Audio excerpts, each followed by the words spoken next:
ఇప్పటి వరకు కోవట్టు రాజకీయాలు చేస్తూ పబ్బం గడుపుకుంటున్న గుడివాడ ఎమ్మెల్యే కొడాలి నానికి టీడీపీ ఇన్ఛార్జిగా వెనిగండ్ల రాముని నియమించడం ఇంకా మింగుడు పడ్డం లేదు. స్థానికంగా బలమైన నేత రావి వెంకటేశ్వరరావు కూడా రాముకు తోడవడంతో స్థానిక వైసీపీ నేతలు ఊపిరాడక ఉక్కిరి బిక్కిరవుతున్నారు. పైకి మేకపోతు గాంభీర్యం ప్రదర్శిస్తున్నా లోలోన మాత్రం ఆందోళన చెందుతున్నారు.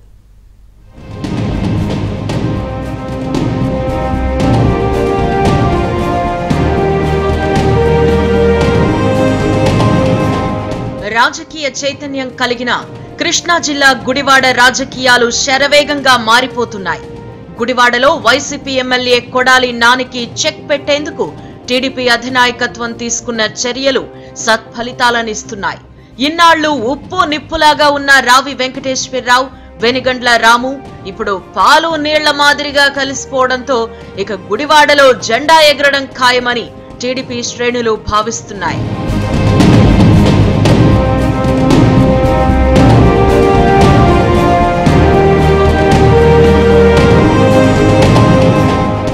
అధినేత చంద్రబాబు స్వయంగా దృష్టి పెట్టి గుడివాడ నియోజకవర్గంపై ప్రత్యేక శ్రద్ధ తీసుకున్నారు.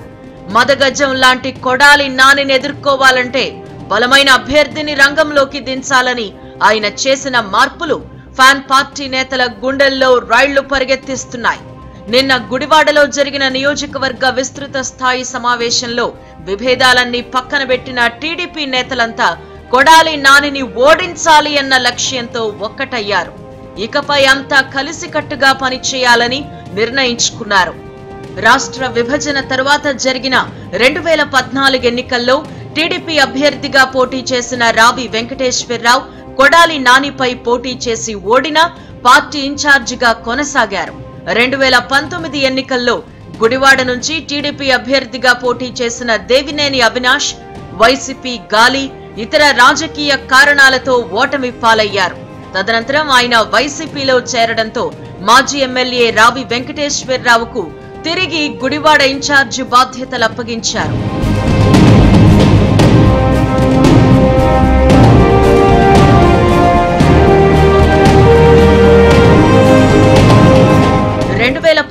లో తన ఓటమికి కారణమంటూ రావి, పిన్నమనేని వర్గం కొందరు సీనియర్ నేతలను దూరంగా పెట్టడంతో పార్టీలో అంతర్గత విభేదాలు పెరిగిపోయాయి. నియోజకవర్గంలో పార్టీని బలోపేతం చేయాలని అధినాయకత్వం ఎన్నిసార్లు చెప్పినా గ్రూపు తగాదాలు తగ్గకపోగా అంతకంతకు పెరిగిపోయాయి. దీంతో నియోజకవర్గం మీద ప్రత్యేక దృష్టి పెట్టిన చంద్రబాబు స్థానికుడైన ఎన్ఆర్ఐ వెనిగండ్ల రాముని రంగంలోకి దించారు. రాజకీయ అనుభవం అంతంత మాత్రంగానే ఉన్న రాము తనదైన శైలిలో సేవా కార్యక్రమాలు చేసుకుంటూ స్వల్పకాలంలోనే ప్రజలకు చిరపరిచితులయ్యారు. ఒకవైపు స్థానిక టీడీపీ నాయకత్వం నుండి సహకారం అందకపోయినా సొంత బృందాన్ని ఏర్పాటు చేసుకుని రాము చేసిన కార్యక్రమాలు ప్రజలకు ఎంతో చేరువయ్యాయి. ఒకవైపు సేవా కార్యక్రమాలు చేస్తూనే గ్రూపు తగాదాలతో పార్టీకి దూరంగా ఉంటున్న ఒక్కొక్కరిని తన సేవా కార్యక్రమంలో భాగస్వామ్యం చేసుకుంటూ అందరికీ దగ్గరయ్యారు. నిన్న గుడివాడ నియోజకవర్గ విస్తృత స్థాయి సమావేశానికి అందరూ కలిసికట్టుగా రావడం, కొడాలి నానిని ఓడించడమే లక్ష్యంగా ప్రతి ఒక్కరూ పనిచేయాలని నేతలు పిలుపునిచ్చారు.